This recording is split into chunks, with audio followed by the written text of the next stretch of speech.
త్వరగా వాడి గతం గుర్తొచ్చేలా చేయండిరా. స్టోరీ కంటిన్యూ చేయరా. వీడి పేరులో ఉన్న సంతోషం వీడి కళ్ళల్లో కనిపించటం లేదు.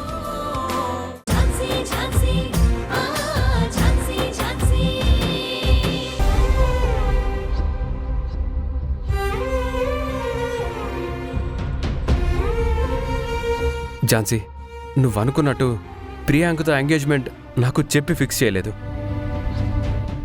మార్నింగ్ నీకోసం నేను ఇక్కడికి వచ్చినప్పుడు అమ్మ వాళ్ళు ప్రియాంక వాళ్ళ ఇంటికి వెళ్ళి నాతో తెలియకుండా తనతో ఎంగేజ్మెంట్ ఫిక్స్ చేశారు. ఇది చెప్పడానికి నా దగ్గరకు వచ్చారా? అయినా ఈ విషయం నాకు చెప్పాల్సిన అవసరం ఏముంది?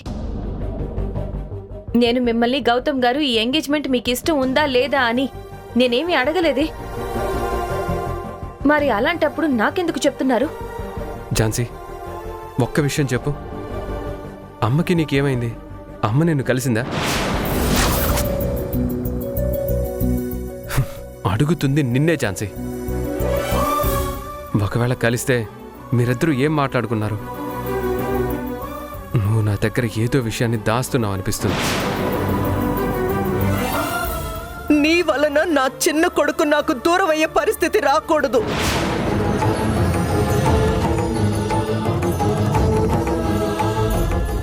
అయితే ఈ దేవుడి సాక్షిగా అడుగుతున్నాను, గౌతమ్ని వదిలేసేయ్. ఇంక జీవితంలో గౌతమ్ని ఎప్పుడూ కలవను అని, గౌతమ్తో ఇంకెప్పుడూ మాట్లాడను అని ప్రమాణం చేయి.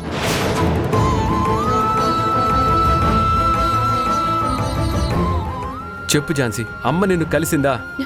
లేదు, ఇప్పుడు అవన్నీ వదిలేయండి. సరే, నువ్వన్నట్టు అమ్మ కలవలేదు. మరి నీలో ఈ మార్పు ఎందుకు వచ్చింది?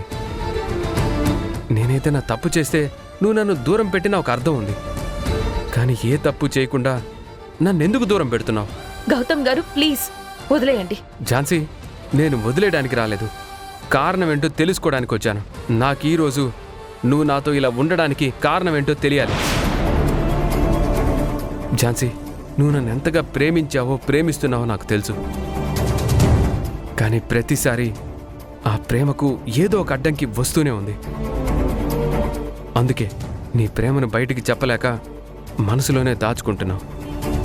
ఒకసారి ఇంట్లో వాళ్ళ గురించి నా ప్రేమని కాదనుకున్నావు. ఒకసారి ప్రియాంక కోసం నన్ను త్యాగం చేయాలనుకున్నావు. మళ్ళీ ఇప్పుడు ఏదో కారణంతో నన్ను పూర్తిగా అవాయిడ్ చేస్తున్నావు. అందుకే కారణం ఏంటో తెలుసుకోవడానికి వచ్చాను. నేనిప్పుడు ఏమీ మాట్లాడలేను గౌతమ్ గారు. నాకు చాలా నీరసంగా ఉంది. నేను చాలా బాధలో ఉన్నాను. ఎందుకు ఝాన్సీ, ఎందుకు బాధ? నువ్వు బాధపడుతూ నన్ను బాధ పెట్టడం ఎందుకు? ఏంటో నాతో చెప్తే ఇద్దరం కలిసి పరిష్కరించుకుంటాం కదా. నా మీద ఏదైనా కోపం ఉండి అవాయిడ్ చేస్తున్నావా? ఒక మనిషి మీద ప్రేమ పుట్టాలన్నా, కోపం రావాలన్నా, ద్వేషం రావాలన్నా ఇలా ప్రతిదానికి ఒక కారణం ఉంటుంది. కారణం లేని ఎమోషనే ఉండదు. ఝాన్సీ ప్లీజ్, ఏదైనా ఉంటే నాకు చెప్పు. గౌతమ్ గారు, మీరంటున్నట్టు నా దగ్గర ఏ కారణం లేదు. అలా అని మీ మీద నాకు ఎలాంటి ప్రేమ లేదు. పదే పదే నా దగ్గరికి వచ్చి నన్ను విసిగించకండి. హే ఝాన్సీ, ఝాన్సీ ఆగు. ఝాన్సీ, హే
ఈటీవీ విన్ గుర్తుకొస్తున్నాయి గుర్తుకొస్తున్నాయి గుర్తుకొస్తున్నాయి.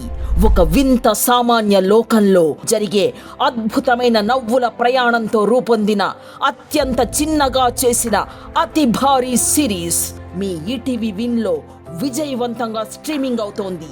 గుర్తుకొస్తున్నాయి గుర్తుకొస్తున్నాయి గుర్తుకొస్తున్నాయి.